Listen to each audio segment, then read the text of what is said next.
तो सोचो कि आपने रोटी का एक बाइट लिया। अब इस रोटी के बाइट लेने से आपको एनर्जी कैसे मिलती है, कैसे ये रोटी हमारे बॉडी के अंदर जाके एनर्जी में कन्वर्ट होती है। तो इसके लिए क्या होता है, हमारी बॉडी में 3 सिस्टम वर्क कर रहे होते हैं, जो कि होता है digestive system, respiratory system and circulatory system. आज हम अपनी आज की वीडियो में देखने वाले हैं कि आखिर ये तीनों ही सिस्टम मिलकर कैसे हमें एक रोटी से खेलने, कूदने, पढ़ने, लिखने, इन सब की एनर्जी प्रोवाइड करते हैं। तो इस वीडियो को देखने के बाद आप कभी भी ये प्रोसेस नहीं भूलोगे। आज हम इन तीनों ही सिस्टम की पूरी कंप्लीट जर्नी देखने वाले हैं कि आखिर ये तीनों सिस्टम एक टीम की तरह किस तरह हमारी बॉडी के अंदर वर्क करते हैं, सो दैट कि हमें फूड से एनर्जी जो है वो मिल जाती है। तो चलिए बिना किसी देरी के वीडियो को स्टार्ट करते हैं। तो सबसे पहले हम बात करते हैं, जैसे कि मैंने आपसे बोला कि आपने एक रोटी का बाइट लिया, ठीक है। सपोज आपने एक रोटी का बाइट लिया। अब क्या होता है, जैसे ही आप रोटी का बाइट एक लेते हैं, वहीं से हमारी बॉडी में डाइजेशन का काम जो है वो स्टार्ट हो जाता है। ओके, यानी माउथ में रोटी को लेते ही हमारी जो बॉडी है वो डाइजेशन को स्टार्ट कर देती है। यानी कि हम डाइजेस्टिव सिस्टम को सबसे पहले देखने वाले हैं। अब क्या हुआ, माउथ ने रोटी को लिया, ठीक है। जैसे ही वो माउथ के अंदर गई तो टीथ क्या करते हैं, उसको च्यू करना स्टार्ट कर देते हैं। ओके, टीथ च्यू करते हैं, जिससे कि वो छोटे छोटे पीस में होने लगता है फूड जो हमारा होता है। और साथ ही में जो हमारी मुंह में सलाइवा होती है, उसमें एक एंजाइम पाया जाता है, जिसको कि हम बोलते हैं एमाइलेज एंजाइम, ठीक है। ये क्या करता है, फूड के डाइजेशन को स्टार्ट कर देता है, या हम सिंपल लैंग्वेज में कह सकते हैं कि कार्बोहाइड्रेट के डाइजेशन को स्टार्ट करने में हेल्प करता है। तो हमारा जो पहला ऑर्गन है माउथ, डाइजेस्टिव सिस्टम को, वो आपको याद रहेगा कि क्या करते हैं, टीथ तो पहले च्यू करने का काम करते हैं, एंड जो सलाइवा होता है वो अपने एंजाइम को सिक्रीट करता है, सो दैट कार्बोहाइड्रेट जो है वो डाइजेस्ट होना स्टार्ट हो जाए। अब उसके बाद आता है फूड पाइप, जिसको कि हम ईसोफेगस भी कहते हैं। इसका काम बस इतना होता है कि ये जो हमारे माउथ में च्यू हुआ फूड होता है, इसको ये स्टमक तक के पहुंचाने का काम करता है। और जो ये माउथ है, इसको हम ये भी कह सकते हैं कि ये स्टार्टिंग पॉइंट होता है, हमारा एनर्जी को मिलने का स्टार्टिंग पॉइंट कहा जाता है, ठीक है। नेक्स्ट, अब फूड पाइप के बाद जो ऑर्गन आता है वो होता है स्टमक। तो जो स्टमक होता है वो हमारी बॉडी में समझ लो एक मिक्सर ग्राइंडर की तरह या मिक्सर की तरह वर्क करता है। ये क्या करता है, जो भी थोड़ा सा भी डाइजेस्टिव च्यू किया हुआ फूड आता है स्टमक में, उसको मिक्स करता है, किससे, एसिड से।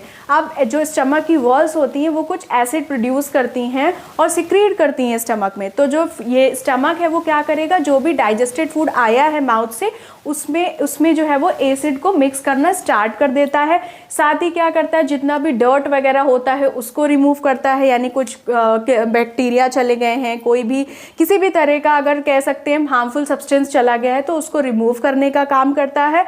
और साथ ही में क्या करता है, एक ये जो फूड होता है उसको एक सेमी लिक्विड फॉर्म में कन्वर्ट कर देता है। क्या करता है, सेमी लिक्विड, यानी आधा लिक्विड और आधा सॉलिड के फॉर्म में कन्वर्ट कर देता है, और उस फॉर्म को हम कहते हैं काइम। ओके, उस फॉर्म को हम कहते हैं काइम। अब क्या होता है, ये जो काइम होता है ये जाता है हमारा स्मॉल इंटेस्टाइन में। ओके, अब स्मॉल इंटेस्टाइन में क्या होता है, स्मॉल इंटेस्टाइन में यही जो फूड है इसका एब्जॉर्प्शन का काम होना स्टार्ट हो जाता है। ओके, थोड़ा बहुत फूड क्या होगा, जो फैट्स वगैरह होंगे वो हमारे यहाँ पे जाके डाइजेशन स्टार्ट हो जाता है, यानी यहाँ पे डाइजेशन भी कंप्लीट हो जाता है, एज वेल एज जो एब्जॉर्प्शन का काम है वो भी हमारा स्मॉल इंटेस्टाइन में जो है वो स्टार्ट हो जाता है। यानी कि अगर आपने ये पढ़ रखा है कि डाइजेशन सिर्फ स्टमक में होता है, तो ऐसा बिल्कुल गलत है। डाइजेशन का जो मेन ऑर्गन होता है वो हम कह सकते हैं स्मॉल इंटेस्टाइन होता है, क्योंकि जो भी फूड हमारा होता है वो कंप्लीट डाइजेशन उसका स्मॉल इंटेस्टाइन में होता है, एज वेल एज जो एब्जॉर्प्शन का काम हमारी बॉडी शुरू करती है वो भी स्मॉल इंटेस्टाइन में होता है। चलिए, अब क्या हुआ, और हाँ मैं बता देती हूँ, स्मॉल इंटेस्टाइन में जो हमारा ग्लूकोज है, जो हमारा कार्बोहाइड्रेट है वो ग्लूकोज में चेंज हो जाता है। ओके, जो हमारे प्रोटीन्स होते हैं, फूड में जो भी प्रोटीन प्रेजेंट होते हैं वो सारे ही हमारे अमीनो एसिड में कन्वर्ट हो जाते हैं। ये सब कहाँ पे हो रहा है, देखिए स्मॉल इंटेस्टाइन में ये सब कंप्लीट हो जाता है। या हम कह सकते हैं कि जब जो डाइजेशन होता है वो कंप्लीट होता है तो ये सारे जो न्यूट्रिएंट्स हैं वो चेंज हो जाते हैं। जैसे कि कार्बोहाइड्रेट ग्लूकोज में बदल जाता है, प्रोटीन अमीनो एसिड में चेंज हो जाता है, एंड जो फैट है हमारा वो फैटी एसिड में चेंज हो जाता है, यानी कि ये जो अपने कॉम्प्लेक्स फॉर्म से सिंपल फॉर्म में कन्वर्ट होके मिल जाते हैं। ओके, अब क्या होता है, ग्लूकोज तो मिल गया हमारी बॉडी को, ओके हो तो गया, मतलब हमने फूड से ग्लूकोज तो बना लिया है, लेकिन अब खाली एनर्जी बनाने के लिए ग्लूकोज ही काफ़ी नहीं होता है, खाली हम ग्लूकोज से ही एनर्जी नहीं बना सकते, आपने पढ़ा होगा। तो अब क्या करें, तो अब यहाँ पे काम आ जाता है हमारा रेस्पिरेटरी सिस्टम का। रेस्पिरेटरी सिस्टम का क्यों काम आ जाता है, क्योंकि हमें एनर्जी बनाने के लिए ग्लूकोज के साथ साथ ऑक्सीजन की भी नीड होती है।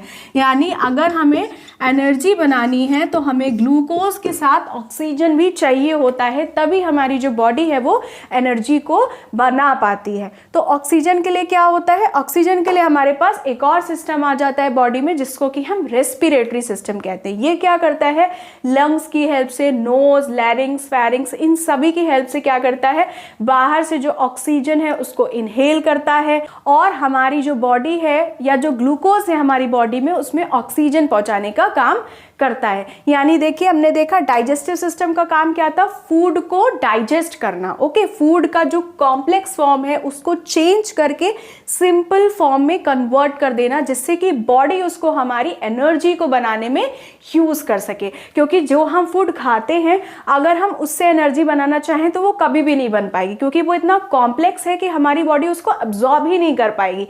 इसीलिए हमारी बॉडी में डाइजेस्टिव सिस्टम वर्क करता है, जिसकी हेल्प से जो भी फूड हमने कॉम्प्लेक्स खाया हुआ है उसको सिंपल फॉर्म में कन्वर्ट करके बॉडी हमारी यूज कर सके। अब ग्लूकोज तो आ गया, दूसरी चीज थी हमारी ऑक्सीजन, क्योंकि एनर्जी को बनाने के लिए ग्लूकोज और ऑक्सीजन दोनों ही चीजों की बहुत ज्यादा इंपॉर्टेंस होती है।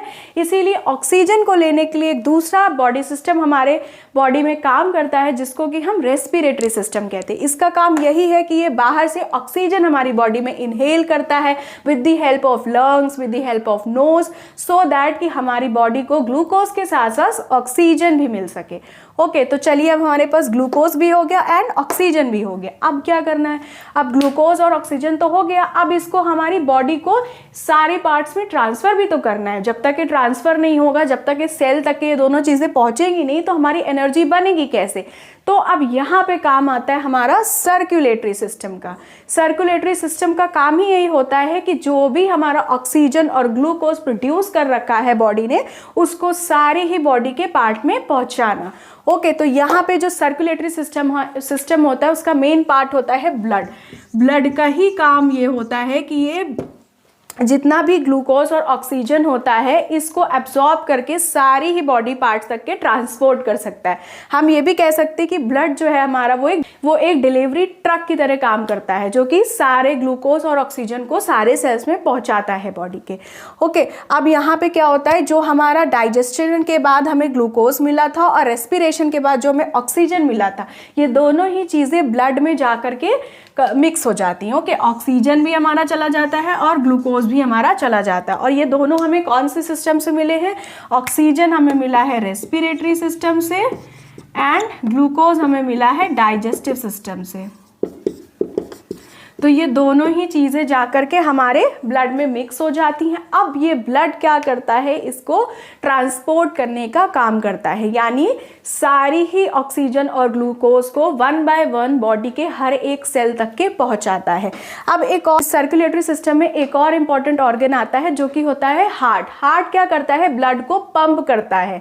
ओके, ये क्या करता है, पूरी बॉडी में भाई ब्लड को पहुंचाने के लिए एक पंपिंग ऑर्गन भी तो होना चाहिए कि किस तरह से पंप होगा ब्लड, तो उसका काम हमारा हार्ट करता है। हार्ट का काम क्या होता है, ऑक्सीजनेटेड ब्लड को हमारे सारे ऑर्गन्स में पहुंचाता है, और जो यूज करा हुआ, यानी कि जब एनर्जी प्रोड्यूस हो जाती है, ऑक्सीजन और ग्लूकोज यूज हो जाता है हमारी बॉडी में, उसके बाद जो डीऑक्सीजनेटेड ब्लड होता है उसको हमारी बॉडी से बाहर करने का काम करता है। यानी ऑक्सीजनेटेड ब्लड को तो हमारा वो बाहर से लेगा, लंग से लेकर के सारे बॉडी पार्ट्स में पहुंचाएगा, और फिर सारी बॉडी पार्ट से जो डीऑक्सीजनेटेड ब्लड होता है उसको वापस से लंग्स में डालने का काम कौन करता है, हार्ट करता है। यानी हार्ट जो है वो सर्कुलेटरी सिस्टम में पंपिंग ऑर्गन कह सकते हैं, या पंपिंग का जो काम है वो हार्ट करता है। ब्लड हमारा ट्रांसपोर्ट का काम करता है और जो हार्ट है हमारा वो पंपिंग का काम कर देता है। तो देखिए, अब हमारे पास ग्लूकोज भी हो गया ब्लड में एंड ऑक्सीजन भी हो गया, और हमारा जो ग्लूकोज और ऑक्सीजन है वो ब्लड के थ्रू पूरे बॉडी के सेल्स में पहुंच भी गया।